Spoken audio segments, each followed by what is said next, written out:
তৈরি হয়ে গেল কাঁচা আম দিয়ে কাঁচা আমের সন্দেশ। কাঁচা আম দিয়ে যেভাবে সন্দেশ বানানো যায় সেটা একবার বাড়িতে না বানালে বুঝতেই পারবেন না। দেখুন সন্দেশগুলো দেখতে কতটা সুন্দর লাগছে। নমস্কার বন্ধুরা, পিওর রান্নাঘরে আরও একটা নতুন রেসিপি দেখার জন্য আপনাদের সকলকে স্বাগত জানাই। আজকে আমি বানাবো কাঁচা আমের সন্দেশ। কাঁচা আম দিয়ে সন্দেশটা বানানো কিন্তু খুবই সহজ, দুধ ছানার দরকার পড়বে না, আর খুব সহজে সন্দেশটা বানিয়ে আপনারা অনেক দিন পর্যন্ত সংরক্ষণ করতে পারবেন, আর খেতেও দারুণ লাগে। তো চলুন রান্নাঘরে গিয়ে আজকের রেসিপিটা শুরু করি। আশা করছি আজকের ভিডিওটা আপনাদের ভালো লাগবে, তাই অবশ্যই পুরো ভিডিওটা শেষ পর্যন্ত দেখতে থাকুন। আর আমার চ্যানেলে যদি নতুন বন্ধু হয়ে থাকেন তাহলে অবশ্যই আমাদের চ্যানেলটিকে সাবস্ক্রাইব করে এবং আমাদের ফেসবুক পেজটিকে ফলো করে আমাদের পাশে থাকবেন। কাঁচা আমের সন্দেশ তৈরি করার জন্য আমি এখানে কাঁচা আম নিয়ে নিয়েছি। এবারে আমগুলোকে পরিষ্কার করে ছুলে নেব। আমি এখানে 1 কিলো কাঁচা আম নিয়েছি। ছোট বড় যে কোনো ধরনের আম দিয়েই কিন্তু এই সন্দেশটা তৈরি করা যাবে। তবে আজকের এই সন্দেশগুলো তৈরি করার জন্য আমগুলো প্রথমে আমি ধোবো না, প্রথমেই ছুলে নেব। যেখানটা আঠা রয়েছে সেই আঠার জায়গাটা একটু বেশি করে বাদ দিয়ে দিতে হবে। এবারে খোসাটা ছাড়িয়ে নেব।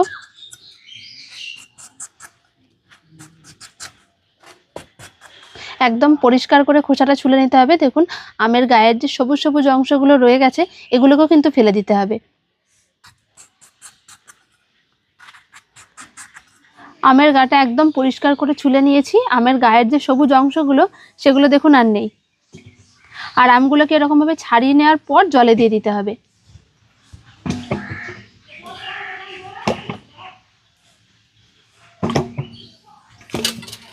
সব আমগুলোর থেকে খোসা ছাড়িয়ে নিয়েছি ভালো করে। আর এরকমভাবে একটুখানি গাটা ডলে ডলে নিতে হবে, তাহলে আমের গায়ে যে বাড়তি কষটা রয়েছে সেটা আর থাকবে না। এবারে আমগুলোকে আমি জল থেকে তুলে নিচ্ছি।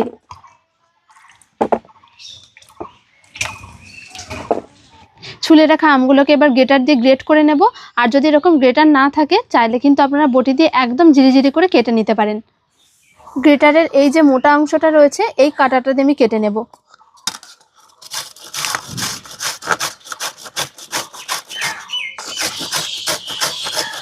এইরকমভাবে যদি গ্রেটার দিয়ে একটু গ্রেট করে নেওয়া হয় তাহলে সময়টা অনেক কম লাগে, আর বটিতে কাটতে গেলে এতটা মিহিও হয় না, আর তার সাথে সাথে এত তাড়াতাড়িও হয় না, অনেকটা সময় লেগে যায়। দেখুন গ্রেট করে নেওয়ার ফলে একদম মিহি হয়ে গেছে। এরকম মিহি হয়ে গেলে সন্দেশটা খেতেও বেশ সুন্দর লাগবে। সব আমগুলোকে এই একই রকমভাবে আমি গ্রেটার দিয়ে গ্রেট করে নেব। এক এক করে সব আমগুলোকে আমি গ্রেট করে নিয়েছি। আর আমগুলো গ্রেট করার ফলে দেখুন আমের ভেতরে যে জলটা থাকে সেই জলটা বেরিয়ে গেছে। তবে এই আমের মধ্যেও কিন্তু এখনও অনেকটা জল রয়েছে। এই জলটাকে এরকমভাবে হাতের মাধ্যমে চিপে চিপে বের করে দিতে হবে।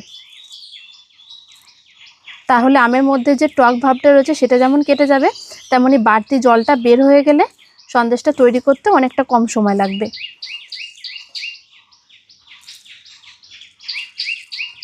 দেখুন এরপরে কতটা ঝরঝরে হয়ে গেছে। সব আম থেকে দেখুন আমি খুব ভালো করে জলটা ঝরিয়ে নিয়েছি, আর ঠিক এরকম ঝুরঝুরে হয়ে যাবে জল ঝরার পরে। আজকের এই সন্দেশটা হবে টক ঝাল মিষ্টি সব ধরনের, তাই আমি প্রথমে একটা মশলা বানিয়ে নেব। শুকনো খোলায় দিয়ে দিচ্ছি 1 চামচ গোটা জিরে, তারই সাথে দিয়ে দেবো 1 চামচ গোটা ধনে। জিরে ধনেটাকে একটুখানি ভেজে নেব। জিরে ধনেটাকে আমি হালকা করে একটু নেড়ে নিয়েছি, এবারে তুলে নেব। ওই একই কড়াইয়ে আমি যে আমটাকে গ্রেট করে রেখেছিলাম সেটা দিয়ে দেব।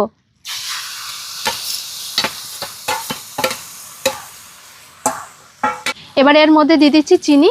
চিনির পরিমাণটা কিন্তু আপনারা নিজেদের পছন্দ মতন স্বাদ মতন কম বেশি করে নিতে পারেন। আমটা একটু বেশি টক, তার জন্য আমি একটু চিনির পরিমাণটা বেশি দিলাম। এবারে আমার চিনিটাকে খুব ভালো করে মিশিয়ে নেব। এই সময় গ্যাসের ফ্লেমটা কম করে রাখতে হবে, তাহলে আমের মধ্যে বাড়তি যেটুকু জল রয়েছে তার সাথে সাথে চিনিটা ভালোভাবে গলে যাবে। আর যদি গ্যাসের ফ্লেমটা বাড়িয়ে দেওয়া হয় তাহলে দেখবেন চিনির কালারটা একদম পাল্টে যাবে ক্যারামেল হয়ে গিয়ে।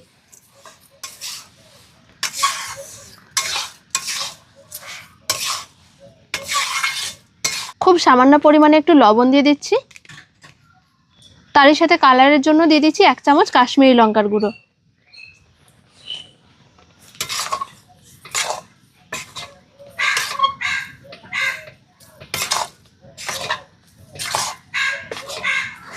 সব কিছু দিয়ে খুব ভালো করে মিশিয়ে নেওয়ার পর গ্যাসের ফ্লেমটাকে আমি মিডিয়ামে করে দিয়েছি। আর এই রকমভাবে গ্যাসের ফ্লেমটাকে মিডিয়ামে রেখে অনবরত জাল করে নিতে হবে। আর একটুখানি পরপরই নাড়াচাড়া করতে হবে, যেহেতু চিনি দেওয়া রয়েছে নিচেই ধরে যেতে পারে। যতক্ষণ এই আমটা জাল হচ্ছে আমি যে মশলাটা করে রেখেছিলাম সেটা একটু গুঁড়ো করে নেব।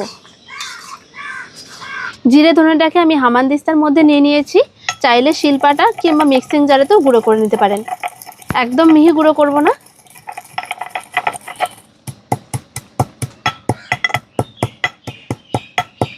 জিরে ধনেটাকে আমি গুঁড়ো করে নিয়েছি। দেখুন ঠিক এরকমভাবে গুঁড়ো করে নিতে হবে, একদম মিহি গুঁড়ো না। কাঁচা আম দিয়ে আমের আচার, আম সত্ত্ব, আম তেল, এরকম নানান কিছু আমরা বাড়িতে বানিয়ে থাকি। তবে কাঁচা আমের এই সন্দেশটা কিন্তু তার থেকে একেবারে যেমন ভিন্ন স্বাদের, তেমনই খেতেও খুবই ভালো লাগে। আর আজকের এই সন্দেশের মধ্যে আমি একটুখানি মশলা দিয়েছি, তবে আপনারা কিন্তু মশলা ছাড়াও তৈরি করে নিতে পারেন। মশলা ছাড়া এরকমভাবে বানিয়ে যদি রেখে দেন সারা বছর যেমন ভালো থাকবে, বাড়ির বাচ্চারা টুকিটাকি খাওয়ার বায়না করলে তখন দিতে পারবেন। প্রায় 5 মিনিট মতন আমি জাল করে নিয়েছি মিডিয়াম ফ্লেমে।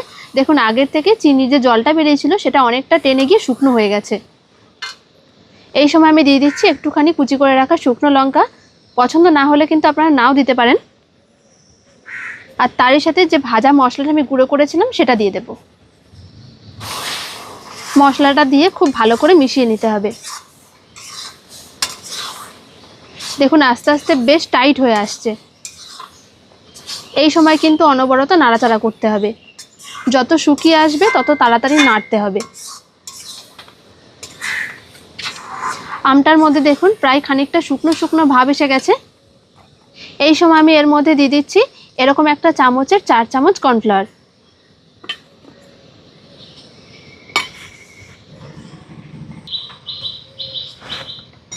আর কর্নফ্লাওয়ারটা দেওয়ার পরপরই কিন্তু সঙ্গে সঙ্গে নাড়াচাড়া করে মিশিয়ে নিতে হবে। আর এই সময় গ্যাসের ফ্লেমটা একদম কম করে দিতে হবে।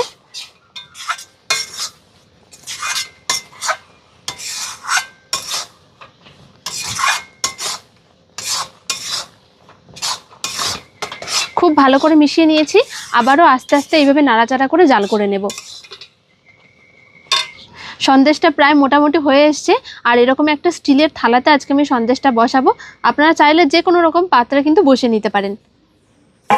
আস্তে আস্তে নাড়াচাড়া করতে করতে দেখুন বেশ খানিকটা আঠালো হয়ে এসছে আর কড়াই ছেড়ে আসছে। যদি আমি খুন্তি থেকে এরকমভাবে নামাই, দেখুন একদম আস্তে হয়ে নামছে। ঠিক এরকম একটু শুকনো শুকনো করে নিতে হবে, তাহলে তাড়াতাড়ি সন্দেশটা জমে যাবে। এটা এখন পুরোপুরি তৈরি হয়ে গেছে। এবার আমি কড়াই থেকে নামিয়ে সেট করে নেব থালায়। থালার মধ্যে আমি একটুখানি তেল নিয়ে নিয়েছি। এই তেলটা পুরো থালার উপরে এইভাবে লাগিয়ে নেব। অবশ্যই করে কিন্তু একটু তেল দিতে হবে। তেল না দিলে সন্দেশগুলো একদমই ভালোভাবে উঠবে না। ভালো করে তেলটা লাগিয়ে নিয়েছি। এবার আমি কড়াই থেকে নিয়ে সরাসরি থালার মধ্যে দিয়ে দেব।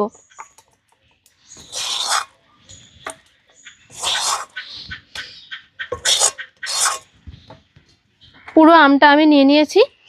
এবার একটু ছড়িয়ে দিচ্ছি এইভাবে। যেরকম মোটা রাখতে চাইবেন সেরকম রাখতে পারেন। আমি একটু পাতলা করে নিচ্ছি, তাহলে তাড়াতাড়ি ঠান্ডা হয়ে যাবে।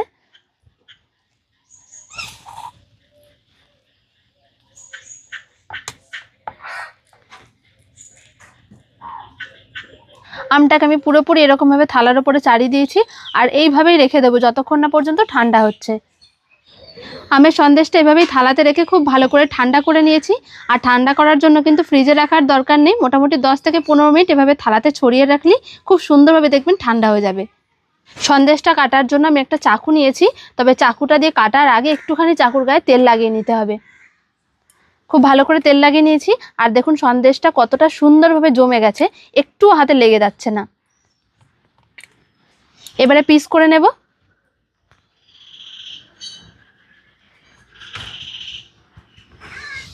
একটু সাবধানে সময় নিয়ে ধরে ধরে কাটতে হবে।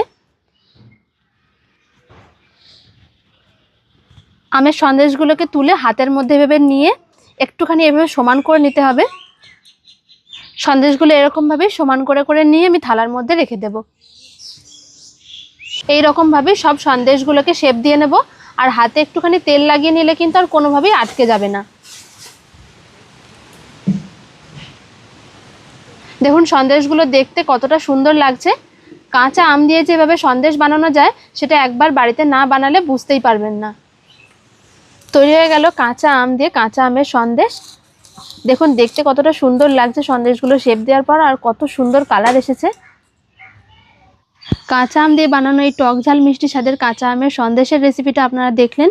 বানানো কতটা সহজ, সারা বছর রোদে দেওয়ার কোনো ঝামেলা নেই, তবে সংরক্ষণ করতে পারবেন। আর খেতে এর স্বাদ এতটাই ভালো লাগে যে আমের আচার কিংবা আম সত্ত্ব এই সমস্ত সব কিছু খাওয়া ভুলে যাবেন। আশা করছি আজকের এই কাঁচা আমের সন্দেশের রেসিপিটা আপনাদের সকলে ভালো লেগেছে। ভালো লাগলে অবশ্যই একটা লাইক শেয়ার কমেন্ট করবেন এবং আমাদের চ্যানেলটিকে সাবস্ক্রাইব করে আমাদের পাশে থাকবেন। দেখা হচ্ছে পরের ভিডিওতে। সকলে ভালো থাকবেন। ধন্যবাদ।